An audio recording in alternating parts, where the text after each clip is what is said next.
Hello दोस्तों, स्वागत करते हैं आपका एक बार फिर से अपने यूट्यूब चैनल आरके क्लासेज में। दोस्तों, त्रिकोणमिति का भंडारा है, समझ लीजिए। ये आपका जो चैनल है समस्त क्वेश्चन को पिकअप करने की कोशिश में लगा हुआ है। आप लोगों को यहाँ पे बस बने रहना है वीडियो में। किसी तरीके से आप लोग अगर चैनल पे चले आते हैं तो आपको यहाँ पे एक से बढ़ के एक जो भी क्वेश्चंस आपकी UP board, high school, inter से रिलेटेड हो सकते हैं, सभी दोस्तों यहाँ पे मैं सॉल्व कर रहा हूँ। ठीक है, तो यहाँ पे देखते हैं त्रिकोणमिति का ये क्वेश्चन जो कि बहुत ही लाजवाब है। यहाँ पे कैसे सॉल्व होगा दोस्तों, सबसे ज़्यादा आवश्यक आपका ये है कि एक क्लास लेने के बाद आपका जितना ज़्यादा हो सकता है मैं उतना कॉन्सेप्ट क्लियर करने की कोशिश करता हूँ। साथ ही साथ जो सूत्र आपको देना चाहिए वो मैं देने की कोशिश करता हूँ। इसलिए आपको वीडियो को लास्ट तक देखना बहुत ज़्यादा आवश्यक है। तो आइए स्टार्ट करते हैं। यहाँ पे देखेंगे क्वेश्चन क्या दिया गया है। यदि tan 2a is equal cot a minus 18 अंश है, ठीक है, जहाँ 2a एक न्यून कोण है, ठीक, तो a का मान ज्ञात कीजिए। दोस्तों, सबसे पहले आप लोगों को इतना जानना आवश्यक है कि न्यून कोण, समकोण, अधिक कोण क्या होते हैं। ठीक है, जो दोस्तों 90 अंश से कम होते हैं कोण वो कहलाते हैं न्यून कोण, और जो 90 अंश का कोण होता है वो कहलाता है समकोण, और 90 अंश से ज़्यादा बनने वाला जो कोण होता है वो होता है अधिक कोण। तो यहाँ पे जो कहा गया है कि जो 2a है, 2a का मान ही कितना है, ये 90 से छोटा है, मतलब न्यून कोण ये है। 2a का जो टोटल मान आएगा वो कितना आएगा, 90 अंश से छोटा होना चाहिए।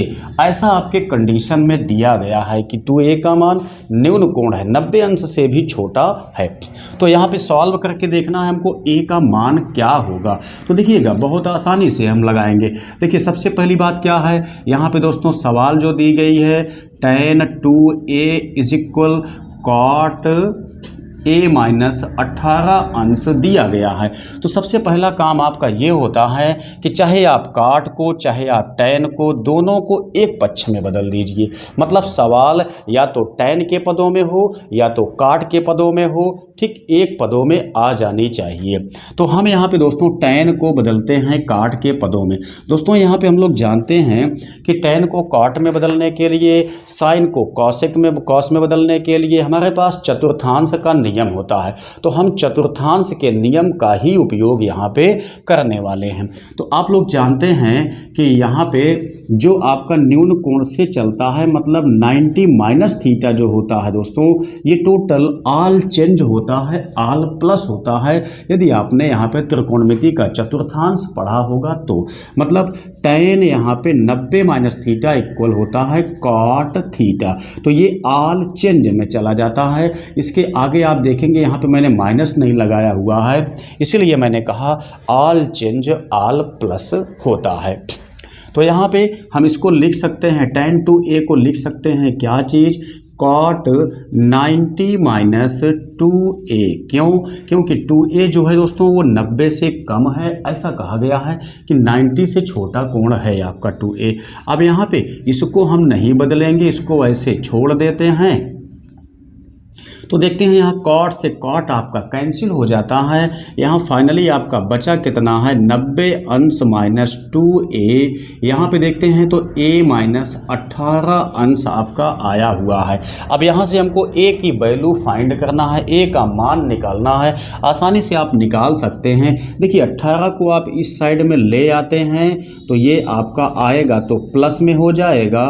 वहीं दोस्तों ये a है, जब माइनस 2a को हम इक्वल के उस साइड में ले जाएंगे तो ये आपका प्लस में आ जाएगा। यहाँ से देखते हैं तो 108 आ जाता है दोनों को जोड़ने के बाद। इसमें देखते हैं तो 3a आ जाता है। ठीक है, अब यहाँ से हम देखते हैं a को जब हम बचाएंगे तो 3 से आपका यहाँ पे भाग हो जाएगा। जब 3 से भाग हो जाएगा तो फाइनली आपका आंसर क्या आएगा, 3 त्रिक का 9 और 3 छंग 18। तो a की जो वैल्यू आ जाती है वो आपका आपका क्या आता है, 36 अंश आता है। वहीं दोस्तों जैसा कहा गया था कि 2a एक न्यून कोण है, तो हम ये भी देख लेते हैं कि 2a न्यून कोण ही है या नहीं है। यदि आपका 2a न्यून कोण नहीं होता है तो आपका जो ये आंसर आया है ये बिल्कुल भी गलत होगा, सही नहीं होगा। तो सबसे पहले हम यहाँ पे पता लगाएंगे कि 2a आपका जो है वो न्यून कोण ही है कि नहीं है। तो 2a पता लगाने के लिए दोस्तों 2a देखिएगा, 2a की वैल्यू कितना आई है, 36 अंश आई है। तो दोनों को यहाँ हम यहाँ मान रखते हैं, मल्टीप्लाई करते हैं तो 36 दूनी 72 अंश आता है, जो कि 90 अंश से कम है। ठीक है, 90 अंश से कम है, इसलिए यह न्यून कोण है। 90 अंश तक हो जाता या ज़्यादा हो जाता तो आपका आंसर भी गलत हो जाता। ठीक है, आई होप कि ये क्वेश्चन कंसेप्चुअल था, जिसमें आपको काफ़ी हद तक क्लियरिफिकेशन हो गया होगा कई चीज़ों में।